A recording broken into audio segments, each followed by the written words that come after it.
ناظرین، آپ کی خدمت میں سلام پیش کرتا ہوں۔ کسی فلسفی، مفکر، نبی یا شاعر سے عقیدت کیوں پیدا ہوتی ہے؟ یہ ایک ایسا سوال ہے جو ہر باشعور انسان کے دل میں کسی نہ کسی لمحے ضرور ابھرتا ہے۔ کیا عقیدت نسل، قوم، زبان یا جغرافیہ کی بنیاد پر پروان چڑھتی ہے، یا اس کے پیچھے کوئی گہرا فکری اور روحانی عمل کار فرما ہوتا ہے؟ غور کیا جائے تو معلوم ہوتا ہے کہ حقیقی عقیدت کی جڑیں نہ تو کسی قوم پرستی میں پیوست ہوتی ہیں، نہ ہی کسی لسانی یا نسلی وفاداری میں، بلکہ وہ دراصل اس فکری ہم آہنگی سے جنم لیتی ہے جو ایک مفکر، نبی یا شاعر کی بات اور ہمارے وجودی سوالات کے درمیان پائی جاتی ہے۔ انسانی دل و دماغ کچھ ایسے بنیادی سوالات سے نبورد آزما رہتے ہیں جو زندگی کے ظاہر سے ماورا ہوتے ہیں۔ مثلا میں کون ہوں؟ میری تکلیف کی اصل وجہ کیا ہے؟ زندگی کا مقصد کیا ہے؟ موت کے بعد کیا ہوگا؟ اور میں کس اصول پر اپنی زندگی کو استوار کروں؟ جب کوئی نبی، فلسفی یا شاعر ہمارے ان سوالات کا ایسا جواب فراہم کرتا ہے جو ہمارے باطن کی آواز معلوم ہو، تو ہم خود کو اس سے جڑا ہوا پاتے ہیں۔ یہی باطنی ربط وقت کے ساتھ عقیدت میں بدل جاتا ہے۔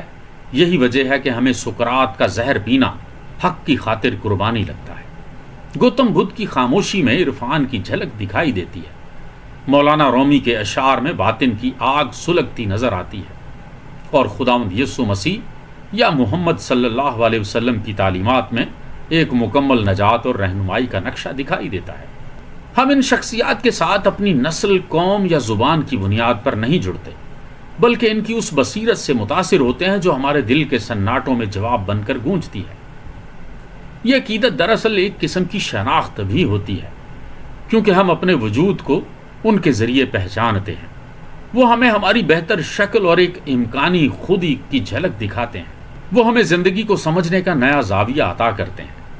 یوں لگتا ہے کہ ان کے الفاظ میں ہمارے ہی سوالات کی بازگشت ہے۔ تاہم نبی اور فلسفی میں ایک بنیادی فرق یہ ہوتا ہے کہ فلسفی یا شاعر ہمیں فکری غذا دیتا ہے، مگر نبی نہ صرف ہماری عقل کو قائل کرتا ہے بلکہ روح کو جھنجھوڑ کر عمل پر بھی آمادہ کرتا ہے۔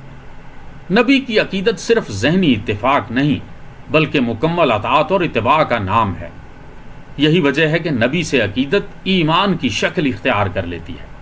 پھر یہ بھی بات اہم ہے کہ جب کبھی انسان کسی ایسی شخصیت سے ٹکرا جاتا ہے جو اس کی تنہائی، اس کی بے معنویت، اس کی شکست، اس کے خوف مرگ اور اس کی نجات کے سوالات کا جواب فراہم کر دے، تو اس کے اندر سے آواز ابھرتی ہے کہ یہی ہے جسے میں مانوں گا، یہی ہے جسے میں چاہوں گا۔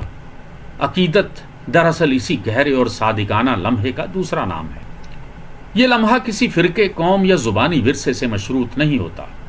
یہ لمحہ باطن میں طلوع ہوتا ہے اور ایک ایسی سچائی کی طرف رہنمائی کرتا ہے جو صرف دلیل سے نہیں بلکہ ذاتی تجربے سے روشن ہوتی ہے۔